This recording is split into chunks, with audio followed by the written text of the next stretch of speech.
एक बार एक एक जेल था हाँ। और उसमें जो जो कैदी थे उनको हुँ, बोला गया कि हमको एक एक्सपेरिमेंट करना है। हुँ, एक तो आपको उम्र कैद की सज़ा है, तो आपको ऑप्शन दिया जाता है, आप काटो अपनी सज़ा उम्र भर, या फिर हमको एक एक्सपेरिमेंट करना है जहाँ पे आपको एक कुर्सी पे बिठाया जाएगा और अ, हमको चेक करना है कि एक सांप आपके इस पे छोड़ा जाएगा और वो पॉइजनस है या नहीं, ये चेक करने के लिए हमको आप पे एक्सपेरिमेंट करना है। एनीवे आप सज़ा काटने वाले हो, तो हमको गवर्नमेंट ने परमिशन दी है, तो आपका चॉइस है, हम ज़बरदस्ती नहीं करेंगे।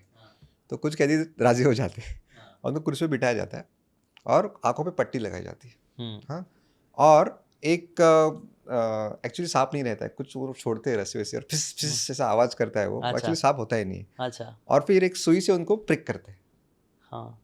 और उनको लगता है कि सांप ने काटा एंड एवरीबॉडी डाइड। अरे बाप रे! सी द बिलीफ सिस्टम दे हुँ, उनको ये एक्सपेरिमेंट देखना था कि एक्चुअली बिलीफ सिस्टम होता है क्या इतना सही, हुँ, because they were made to believe कि सांप ने काटा और जहरीली जला सांप है, वो मर गए हुँ, बाय थिंकिंग। सी बिलीफ, कितना राइट, और ये एक्चुअली रियल है, रियल हाँ, एक्सपेरिमेंट है या राइट। आई आई थिंक मैंने इसके बारे में कहीं तो पढ़ा था। वही वही दिखाता है ना, अगर बिलीव कर लो आप किसी चीज़ पे, तो आपका अच्छा भी बहुत कर सकता है और बुरा करने का जान भी ले सकता है। तो इसीलिए बेटर है आप नेगेटिव चीज़ों पे बिलीव कम करो। अभी हम कई सारे मैं कोचेस, कंसल्टेंट ये लोग से मिलता रहता हूँ ना, आई थिंक वो लोग भी ये चीज़ को बार-बार रीइन्फोर्स करते हैं। कई सारी स्टोरीज़ हमने भी पढ़ी है, सुनी है, जहाँ पे एक इंसान को जैसे बोल दिया, जैसे फॉर एग्ज़ाम्पल मुझे मिरेकल मॉर्निंग का याद आ रहा है नाम, हेल एलरॉड की जो बुक यस है ना? उसके अंदर भी हेल एलरॉड का जो एक्सीडेंट हो गया था, ही लिटरली डाइड फॉर 6 मिनट्स बोलता है यस और 6 मिनट्स के बाद उनको पैरामेडिक आई, उनको रिवाइव करा। तो उनकी लाइफ़ उन्होंने बोल रहे इससे पहले एक्सीडेंट से पहले तक उनकी लाइफ़ बहुत अच्छी चल रही थी। He was a very I don't know he is I think he was a great salesman, अपने जॉब में बहुत अच्छा कर रहे थे।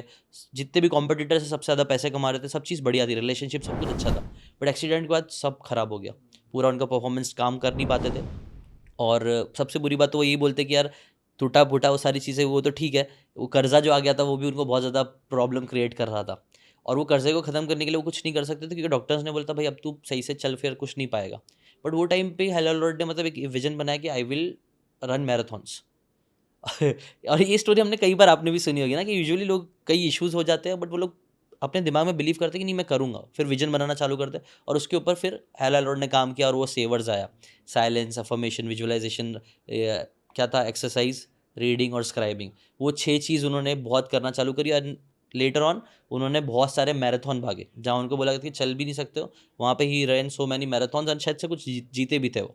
तो वही अगेन दिखाता है कि यार कई बार doctors with all due respect हमें कुछ चीज़ें बोल देते हैं और इंसान वो मान लेता है और वो फिर सच में सही नहीं हो पाता है। बट वहीं पे ऐसे भी कई सारे केसेस हैं जहाँ पे डॉक्टर्स ने बोल दिया भाई कुछ नहीं हो पाएगा, लेकिन उन्होंने नहीं माना। उन्होंने अपना बिलीफ स्ट्रॉन्ग रखा और उसके ऊपर एक्शन लिया and they created stories that are legacy, right?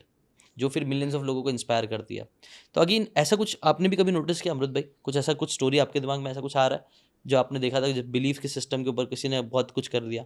ना बिलीफ के साथ ना कि उस बिलीफ के हाथ पीछे हाथ धो के पढ़ना कि अभी इसको मुझे प्रूव करना है। Once your why is strong, next come is what is the tangible proof that your why is being achieved, right. Right? तो हमने सुना है कि न्यूटन ने गुरुत्वाकर्षण का आविष्कार किया, ग्रेविटी का डिस्कवरी किया। आपको वो स्टोरी याद मालूम है, वो पेड़ के नीचे बैठा है, एप्पल गिरा, हाँ, पर उसके पहले हजारों लोग उस पेड़ के पीछे नीचे बैठे थे, उनको क्यों नहीं सूझा? तो वो इंसिडेंस इज नॉट एवरीथिंग। वो सेव गिरना बस एक बहाना था। उसके पीछे उसका जो रेस्टलेसनेस था, ये क्या है, ये कुछ अंदर मैग्नेट है क्या, सब नीचे क्यों गिर रहा है, ऊपर क्यों नहीं जा रहा है सब? And that was a stupid excuse और वहां से उसको आंसर मिलना शुरू हुआ।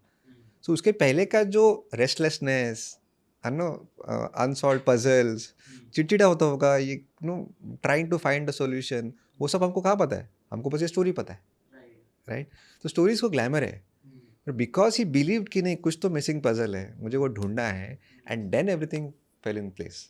सो invention and innovation is accident happening to a prepared mind. So true. वो एक्सीडेंट दोस्तों के साथ भी हुआ था, हाँ। पर वो एप्पल खा के चले गए घर पे। हुँ।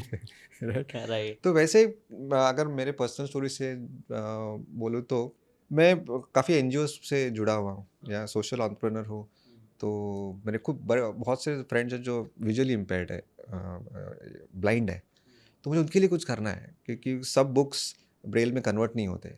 हाँ ठीक है, जो बुकलेट ऐप में तो मैंने किया है, सब ऑडियो समरीज है वो सुनते हैं, पर पूरे बुक्स मुझे उनके लिए करना है। अब कुछ सोल्यूशन नहीं मिल रहा है, 1 साल से सोच रहा हूँ क्या हो रहा है। तो पिछले महीने मैं एक फ्रेंड को मिला, अनगा करके, वो ब्लाइंड है, कुछ डॉक्टर की गलती से उसकी आंखें चली गई। अच्छा। एंड मैं बोला मुझे मिलने आना है, बोला आज नहीं कल, अभी सुबह नहीं शाम को।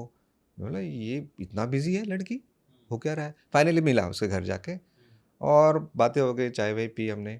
और फिर मैंने उसको पूछा तू 3 बार कैंसिल किया मीटिंग, क्या नखरे तेरे। दोस्त है मेरी तो बिंदास बोला मैं। हाँ, हाँ, हाँ। तो वो बोले कि नहीं मेरे ना सहेली आती है, मेरे को किताब पढ़ाती है मेरे लिए, पढ़ के सुनाते हैं मुझे, अच्छा, क्योंकि वो एंकरिंग करती है तो उसको अच्छे अच्छे टॉपिक्स चाहिए रहते हैं बातें करने के लिए। अच्छा, ओके। तो वहाँ से चक्र शुरू हुआ। देखो, I wanted some missing puzzle हाँ। Like Newton. हुँ, और फिर मुझे आइडिया आया कि एक अनोखी लाइब्रेरी का कंसेप्ट, हुँ, जहाँ पे अगर मैं जीशान को बोलूँ कि हुँ। चलो, हम सब कंप्लेंट करते कि मेरे से बुक्स पढ़ने नहीं जाते, प्रायोरिटाइज नहीं होते, नेटफ्लिक्स है, क्रिकेट है, हाँ, ठीक है। डिस्ट्रैक्शंस हाउ बहुत हैं। About if I ask Zeeshan कि मेरी एक फ्रेंड है, she can't read because she can't see, you meet together and you read out a book for her, तुम्हारा रीडिंग हो जाएगा, उसका भी फ़ायदा हो गया, and you get a feeling of helping somebody. मेरे लाइब्रेरी में आओ और पढ़ो, या फिर फ़ोन पे करो, वीडियो पे करो, जो भी है। So true. Amazing solution. हुँ, अभी ये ऐसा नहीं मुझे सूझा because I have a high IQ, no, hmm, I am not intelligent और smarter than others, hmm. But मैं इसके पीछे हाथ धो के पढ़ा था 1 साल से, हाँ, तब मुझे ये न्यूटन की तरह आंसर मिला। Right, right. So see, if belief system के साथ हाथ धो के पीछे पढ़ना, और फिर ऐसा नहीं कि रोज के बारे में सोचना है, बैक ऑफ द माइंड वो चालू है, सबकॉन्शियस माइंड में, बैकग्राउंड में, हमको बस वो रेलेवेंस मिल जाता है रोजमर्रा जिंदगी में। True, true. एक्चुअली न्यूटन का भी है ना, ये ऐसा मैंने कहीं तो पढ़ा था कि वो मिथ है कि सिर्फ़ उन पूरा कोई भी आइडिया ना एकदम 100% ओरिजिनल नहीं होता है। जैसे न्यूटन को भी जो आइडिया आया, he was already studying a lot of people जो इस फील्ड में काम कर रहे थे। जो मैग्नेटिक इलेक्ट्रोमैग्नेटिक फील्ड के ऊपर जो इक्वेशंस बना दिए गए थे, और जितने भी बाकी टाइम स्पेस का जो होता है इक्वेशन, वो सारी के ऊपर उन्होंने 3, मेरे को उनके नाम नहीं याद एग्जैक्टली, 3 अलग-अलग लोग थे जिन्होंने ऑलरेडी स्टडी करके कुछ बेस दे के रखा था, और उसको न्यूटन बहुत टाइम से पढ़ के रख रहे थे।